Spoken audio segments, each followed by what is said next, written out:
প্রিয় ছাত্র বন্ধুরা, এখনো পর্যন্ত আমরা ব্যাকরণের যে বিষয়গুলি নিয়ে আলোচনা করেছিলাম সেগুলি হচ্ছে গঠনগতভাবে বাক্যের যে প্রকারভেদ, অর্থাৎ প্রধান তিন প্রকারের যে প্রকারভেদ, সরল বাক্য, জটিল বাক্য এবং যৌগিক বাক্য, সেগুলি নিয়ে আমরা আলোচনা করেছি। আজকে আমরা আলোচনা করব আরো কিছু প্রকারের বাক্য আমরা ব্যবহার করি আমরা কথা বলার ক্ষেত্রে বা লেখার সময়। আমরা কিন্তু যখন নিজের মনের ভাব প্রকাশ করি, আমরা কিন্তু এই তিন প্রকারের বাক্যের বাইরেও আরো কিন্তু কিছু প্রকারের বাক্য প্রয়োগ করি। যেমন দেখো, আমি যদি কয়েকটি তোমাদের সামনে উদাহরণ তুলে ধরি, আমাদের যে বইয়ের উদাহরণ আছে সেই উদাহরণগুলি যদি তুলে ধরি, দেখবে রবীন্দ্রনাথ ঠাকুরের নাম আমরা সবাই জানি, এটি একটি বাক্য। ঠিক একই রকম ভাবে রবীন্দ্রনাথ ঠাকুরের নাম আমাদের কারো অজানা নয়, এটিও একটি বাক্য। তৃতীয় যদি আমি আরেকটি উদাহরণ বলি, রবীন্দ্রনাথ ঠাকুরের নাম কে না জানে, এটিও একটি বাক্য। ঠিক যদি আমি আরেকটি বাক্য বলি, রবীন্দ্রনাথ ঠাকুরের নাম কেউ জানে না এমন নয়, রবীন্দ্রনাথ ঠাকুরের নাম কেউ জানে না এমন নয়। এবং পঞ্চম আমরা যদি আরেকটি বাক্য বলি, রবীন্দ্রনাথ ঠাকুরের নাম যে সবাই জানো সেটা বলো, রবীন্দ্রনাথ ঠাকুরের নাম যে সবাই জানো সেটা বলো। অর্থাৎ দেখো, আমি যে পাঁচটি বাক্য বললাম, সেই পাঁচটি বাক্য যদি আমরা একটু মন দিয়ে শুনি, তাহলে দেখবে যে সবকটি বাক্য কিন্তু একই কথা বলতে চাইছে। বাক্যগুলি আলাদা আলাদাভাবে লেখা হয়েছে বা আলাদা আলাদাভাবে বলা হয়েছে ঠিকই, কিন্তু বাক্যগুলির যে মূল ভাব সেটা কিন্তু একই থেকে গেছে। তার মানে এটুকু আমরা বুঝতে পারলাম যে আমরা একটি বাক্য পাঁচ রকম ভাবে বলতে পারি বা পাঁচ রকম ভাবে লিখতে পারি, এবং আমাদের ব্যাকরণে এই পাঁচ রকমের যে আমরা লিখলাম বা পাঁচ রকম প্রকারভেদ যে আমরা বললাম, সেই পাঁচ রকম প্রকারভেদের কিন্তু আলাদা আলাদা নামও আছে। এবার আমরা সেই নামগুলো কি একটু জেনে নেব। আমরা প্রথম যে বাক্যটি বলেছিলাম, রবীন্দ্রনাথ ঠাকুরের নাম আমরা সবাই জানি, এই বাক্যটি হচ্ছে অস্থার্থক বাক্য বা সদার্থক বাক্য বা হ্যাঁ বাচক বাক্য। দ্বিতীয় আমরা কি বাক্যটি কি বলেছিলাম উদাহরণ, রবীন্দ্রনাথ ঠাকুরের নাম আমাদের কারো অজানা নয়, এই বাক্যটি হচ্ছে নঅর্থক বাক্য বা নাবাচক বাক্য। আমরা তৃতীয় যে বাক্যটি বলেছিলাম সেটি হচ্ছে রবীন্দ্রনাথ ঠাকুরের নাম কে না জানে। দেখো, রবীন্দ্রনাথ ঠাকুরের নাম কে না জানে, এখানে শেষে প্রশ্নবাচক চিহ্ন আছে, যার জন্য এটা কিন্তু হচ্ছে প্রশ্নবোধক বাক্য। আমরা চতুর্থ যে উদাহরণটি বলেছিলাম সেটি হচ্ছে রবীন্দ্রনাথ ঠাকুরের নাম কেউ জানে না এমন নয়, শেষে কিন্তু বিস্ময়সূচক বা বিস্ময়বোধক চিহ্ন আছে, যার জন্য এই বাক্যটি হচ্ছে বিস্ময়সূচক বাক্য। এবং শেষ যে বাক্যটি আমরা বলেছিলাম, অর্থাৎ পঞ্চম বাক্য যেটি আমরা বলেছিলাম, সেটি হচ্ছে রবীন্দ্রনাথ ঠাকুরের নাম যে সবাই জানে সেটা বলো, এটা হচ্ছে অনুজ্ঞাবাচক বাক্য। তাহলে এটুকু আমরা বুঝতে পারলাম যে বাক্যের গঠন নয়, এক্ষেত্রে আমরা যেই পাঁচ প্রকারের বাক্য সম্পর্কে বললাম, এটা কিন্তু বাক্যের গঠনের উপর নির্ভর করছে না, এটা নির্ভর করছে বাক্যটিকে কিভাবে বলা হচ্ছে বা কিভাবে লেখা হচ্ছে, তার পদ্ধতি বা ভঙ্গি অনুযায়ী বাক্যকে পাঁচ ভাগে ভাগ করা যায়। অর্থাৎ বাক্যের লেখা বা বলার ভঙ্গি অনুযায়ী, বাক্যকে লেখা বা বলার ভঙ্গি অনুযায়ী বাক্যকে কিন্তু পাঁচ ভাগে ভাগ করা যায়। এবং সেই ভাগগুলি কি কি? অস্থার্থক বাক্য, দ্বিতীয় ভাগ হচ্ছে নঅর্থক বাক্য, তৃতীয় হচ্ছে প্রশ্নবোধক বাক্য, চতুর্থ হচ্ছে বিস্ময়সূচক বাক্য এবং পঞ্চম হচ্ছে অনুজ্ঞাবাচক বাক্য। আমরা ষষ্ঠ শ্রেণীতে মানে আমাদের এই আলোচ্য যে দুটি বাক্যের গঠন, যে দুটি বাক্য সম্পর্কে আমাদেরকে জানতে হবে সেটা হচ্ছে অস্ত্রার্থক বাক্য এবং নঅর্থক বাক্য বলতে আমরা কি বুঝি, কিভাবে হ্যাঁবাচক বাক্যকে নাবাচক বাক্যে রূপান্তরিত করা যায় বা পরিণত করা যায়, আবার নাবাচক বাক্যগুলিকে কিভাবে হ্যাঁবাচক বাক্যে পরিণত করা হয়, সেই বিষয়টি কিন্তু আমাদের এই ষষ্ঠ শ্রেণীতে শেখার বা আলোচ্য বিষয়। তাই প্রথমেই আমরা জেনে নেব যে এই যে হ্যাঁবাচক এবং নাবাচক বাক্য, এই দুটি বাক্য হচ্ছে নির্দেশক বাক্যের ভাগ। এই দুটি বাক্য হচ্ছে নির্দেশক বাক্যের একটি ভাগ। এবার আমরা জেনে নেব হ্যাঁবাচক বাক্য বা অস্ত্রার্থক বাক্য বা সদার্থক বাক্য বলতে আমরা কি বুঝি।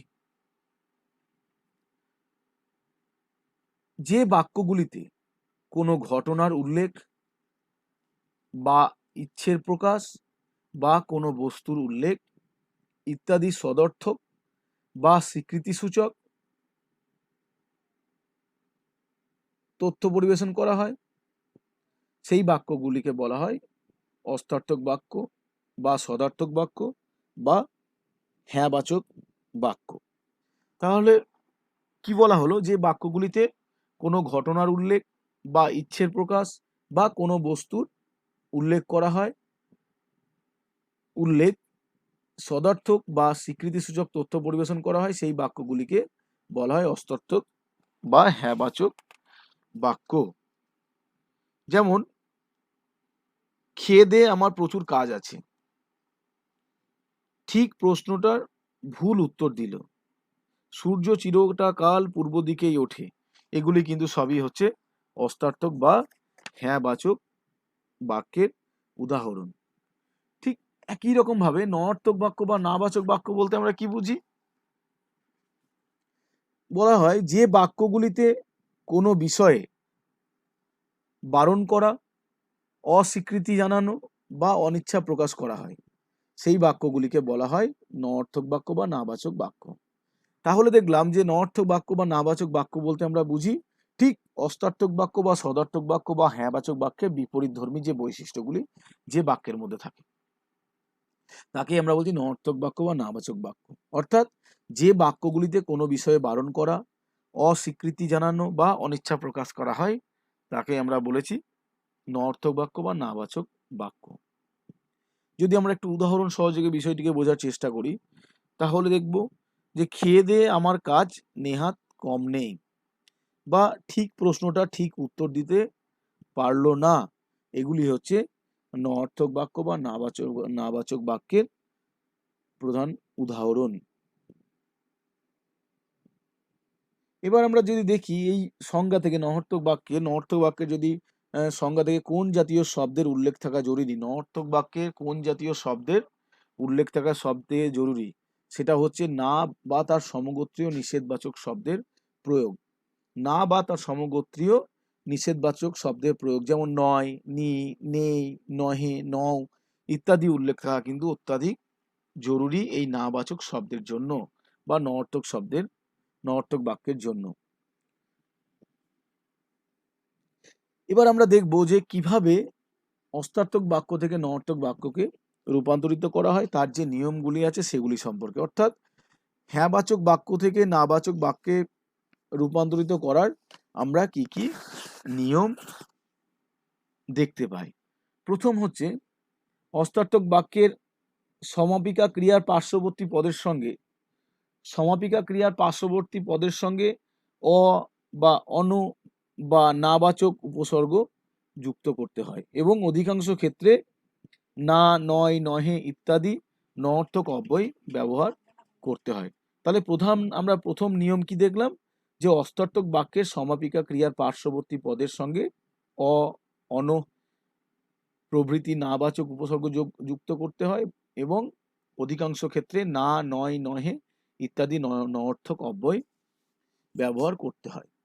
দ্বিতীয় নিয়ম আছে, সেটি হচ্ছে যেখানে ইতিবাচক বাক্যের মূল ভাবের বিপরীত কোনো পদ বা পদগুচ্ছ ব্যবহার করা যায় না সেখানে দুবার নঅর্থক অব্যয় ব্যবহার করে নেতিবাচক বাক্যটির ইতিবাচকতা ধরে রাখতে হয়। তাহলে কি বুঝলাম, যেখানে ইতিবাচক বাক্যের মূল ভাবের বিপরীত কোনো পদ বা পদগুচ্ছ ব্যবহার করা যায় না। অনেক সময় আমরা দেখি যে ইতিবাচক বাক্যের যেটা মূল ভাব তার কোনো বিপরীত শব্দ বা পদগুচ্ছ ব্যবহার করা যায় না। সেক্ষেত্রে দুবার নঅর্থক অব্যয় ব্যবহার করে নেতিবাচক বাক্যটির ইতিবাচকতা ব্যবহার করা হয়। তৃতীয় যে নিয়মটি আমরা দেখতে পাই সেটি হচ্ছে কোনো কোনো ক্ষেত্রে বাক্যের মূল ভাব বা পদের বিপরীত শব্দ এবং একই সঙ্গে নেতিবাচক অব্যয় ব্যবহার করতে হয়। কোনো কোনো ক্ষেত্রে বাক্যের মূল ভাব বা পদের বিপরীত শব্দ এবং একই সঙ্গে নেতিবাচক অব্যয়ও ব্যবহার করতে হয়। অর্থাৎ আমরা যে নিয়মগুলি পড়লাম তার ভিত্তিতে যদি আমরা একটু বাক্য পরিবর্তন হ্যাঁবাচক বাক্য থেকে নাবাচক বাক্যে পরিণত করার চেষ্টা করি, তাহলে দেখব যে জেনে শুনে এমন পাপ করা অসম্ভব। জেনে শুনে এমন পাপ করা অসম্ভব এটি একটি হ্যাঁবাচক বাক্য, এটিকে নাবাচক বাক্যে পরিণত করা হয়েছে। দেখো ঠিক একই রকম ভাবে জেনে শুনে এমন পাপ করা সম্ভব নয়। জেনে শুনে এমন পাপ করা সম্ভব নয়, এখানে অসম্ভব শব্দটি বিপরীত শব্দ সম্ভব, সেখানে বিপরীত শব্দটি প্রয়োগ করা হলো এবং তার সঙ্গে সঙ্গে নাবাচক নয় এই অব্যয়পদটি ব্যবহার করে হ্যাঁবাচক বাক্যটিকে বা অস্তার্থক বাক্যটিকে নঅর্থক বাক্যে পরিণত করা হলো। আবার ঠিক একই রকম ভাবে গতকাল রাতে রাম বাড়ির বাইরে ছিল। গতকাল রাতে রাম বাড়ির বাইরে ছিল, এই হ্যাঁবাচক বাক্যটিকে যদি আমরা নাবাচক বাক্যে পরিণত করি তাহলে গতকাল রাতে রাম বাড়ি ফেরেনি। গতকাল রাতে রাম বাড়ি ফেরেনি অর্থাৎ বাড়ির বাইরে ছিল, সেক্ষেত্রে আমরা লিখছি বাড়ি ফেরেনি। অর্থাৎ বিপরীত শব্দ এবং নি অব্যয় প্রয়োগ করে এই হ্যাঁবাচক বাক্যটিকে নাবাচক বাক্যে পরিণত করা হলো। ঠিক একই রকম ভাবে যদি আমরা নঅর্থক বাক্য থেকে অস্তার্থক বাক্যে রূপান্তরিত করার নিয়মগুলি একটু দেখি, এরকম তো নয় যে শুধুমাত্র যে আমরা অস্তার্থক বা হ্যাঁবাচক বাক্য থেকে নাবাচক বাক্যে পরিণত করতে দেওয়া হবে। অনেক সময় দেখা যায় যে নাবাচক বাক্য থেকেও কিন্তু হ্যাঁবাচক বাক্যে পরিণত করতে দেওয়া হয় এবং সেক্ষেত্রে নাবাচক বাক্যগুলিকে বা এই নঅর্থক বাক্যগুলিকে যদি আমরা অস্তার্থক বাক্যে বা হ্যাঁবাচক বাক্যে রূপান্তরিত করতে যাই তাহলে সেক্ষেত্রে কিছু নিয়মের কথা বা পদ্ধতিগত কিছু কথা আমাদের জানা দরকার এবং সেই পদ্ধতিগত বা নিয়মগুলি হলো: এক, বাক্যের মধ্যে ইতিবাচক ভাব আনার জন্য অন উপসর্গ যোগ করতে হয় অথবা কোনো কোনো ক্ষেত্রে নেতিবাচক বাক্যে ব্যবহৃত মূল পদ বা ভাবে বিপরীত শব্দ ব্যবহার করতে হয়। ঠিক একই রকম ভাবে আমরা হ্যাঁবাচক বাক্যগুলিকে নাবাচক বাক্যে প্রয়োগ করার সময় যে নিয়মগুলি আমরা আলোচনা করেছিলাম, ঠিক দেখো এক্ষেত্রে তার বিপরীতধর্মী নিয়ম কিন্তু আমরা দেখতে পাচ্ছি। অর্থাৎ নেতিবাচক বাক্যে ব্যবহৃত মূল পদ বা ভাবে বিপরীত শব্দ প্রয়োগ করে কিন্তু হ্যাঁবাচক বাক্যে পরিণত করা হয়। আবার নঅর্থক বাক্য থেকে অস্তার্থক বাক্যে রূপান্তরিত করার জন্য ক্রিয়াপদের আগে বা পরে থাকা না, নয়, নহে প্রভৃতি নঅর্থক অর্থের লোপ ঘটাতে হয়।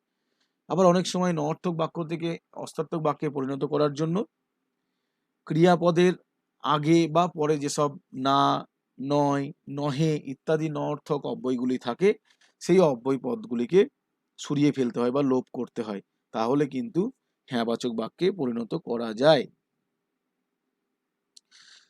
যেমন দেখো, এই অপমানের পর আর থাকতে চায় না, এটি একটি নঅর্থক বাক্য। এই নঅর্থক বাক্যটিকে যদি আমরা হ্যাঁবাচক বাক্যে পরিণত করতে যাই তাহলে এই অপমানের পর এক্ষুনি চলে যেতে চাই, এই অপমানের পর এক্ষুনি চলে যেতে চায়, এক্ষেত্রে একটি সদর্থক দিক আছে এবং এটি হচ্ছে অস্তার্থক বাক্যের উদাহরণ। অর্থাৎ এই অপমানের পর আর থাকতে চায় না এই নঅর্থক বাক্যটিকে হ্যাঁবাচক বাক্যে বা অস্তার্থক বাক্যে পরিণত করলে বিষয়টি এরকম হবে: এই অপমানের পর এক্ষুনি চলে যেতে চায়। ঠিক এইরকম ভাবেই কিন্তু আমরা অস্তার্থক বাক্যগুলিকে বা নঅর্থক বাক্যে এবং নঅর্থক বাক্যগুলিকে অস্তার্থক বাক্যে পরিণত করতে পারি।